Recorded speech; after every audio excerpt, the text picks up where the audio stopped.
آج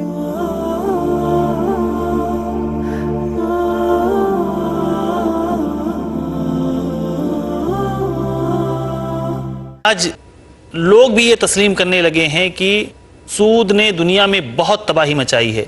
دنیا کو دو طبقے میں بانٹ دیا ہے. غریب طبقہ ہے، ایک امیر طبقہ ہے. غریب سے غریب تر ہوتا جا رہا ہے اور امیر سے امیر تر بنتا جا رہا ہے. ایک شخص بغیر محنت کے مالدار سے مالدار ترین بنتا جا رہا ہے اور ایک آدمی 24 گھنٹے محنت کر کے خون پسینہ بہا کر بھی 2 وقت کی روٹی اسے میسر نہیں ہے.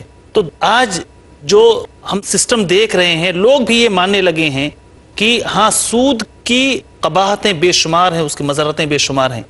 ہم چاہیں گے کہ ہمارے ناظرین کے سامنے سود کے جو اخروی نقصانات ہیں، وہاں پر جو لوگوں کو سزائیں ملنے والی ہیں، جو عذاب ملنے والا ہے، اس تعلق سے بھی روشنی ڈالیے. تو دنیاوی حیثیت سے جیسے آپ نے کہا، آج لوگ ماننے لگے اس کے نقصانات کو. آخرت میں سود خور کے حق میں کیا ذلت اور کیا رسوائی آنے والی ہے. جی، یہ آپ دیکھیے، صحیح بخاری کی حدیث ہے. سمورہ بن جندب رضی اللہ عنہ راوی ہیں. کتاب التعبیر میں امام بخاری رحمۃ اللہ علیہ نے یہ حدیث لائی ہے. پیارے نبی صلی اللہ علیہ وسلم کو ایک رات خواب میں عالم برزخ کے کچھ مناظر دکھائے گئے.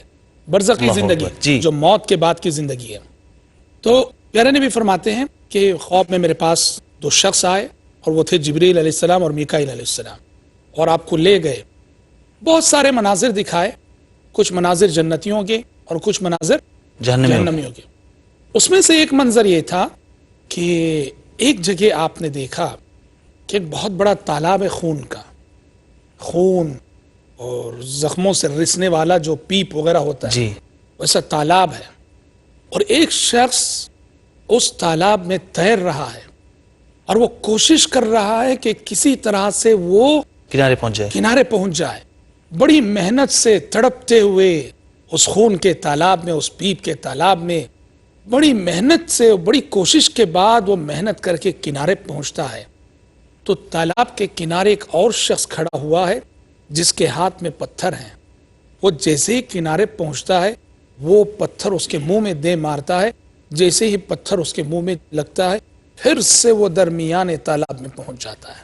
اللہ اکبر. پھر محنت کرتا ہے، کوشش کرتا ہے، محنت کر کے پھر کنارے پہنچتا ہے، اور پھر یہ کنارے کھڑا ہوا شخص پتھر دے مارتا ہے، پھر وہ درمیان میں پہنچتا ہے.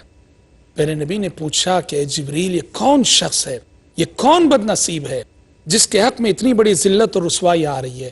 تو جبریل امین علیہ السلام نے کہا کہ یہ سود خور ہے جو دنیا میں لوگوں کا خون پسینہ چوسا کرتا تھا. دیکھیے، اللہ کے بس قانون ہے، الجزاء من جنس العمل، بے شک عمل جیسا بدلہ ویسا. تو دنیا میں چونکہ سود خور غریبوں کا خون پسینہ چوستا تھا، اللہ تعالیٰ کر اسے ویسے ہی خون کے پیپ کے تالاب میں ڈبوئے گا، بالکل غرق کرے گا. جی ہاں. اور جس طرح سے غریب کو یہ ستاتا تھا، غریب نے پیسہ لا کر جمع کیا اور پھر جیسے مہینہ گزرا سودی رقم بڑھ گئی. جی، مہینہ ختم ہونے کے بعد غریب نے پھر لا کے کمائی ہوئی کمائی جو اس کے پاس داخل کی، پھر مہینہ ختم ہو پھر بڑھ گئی.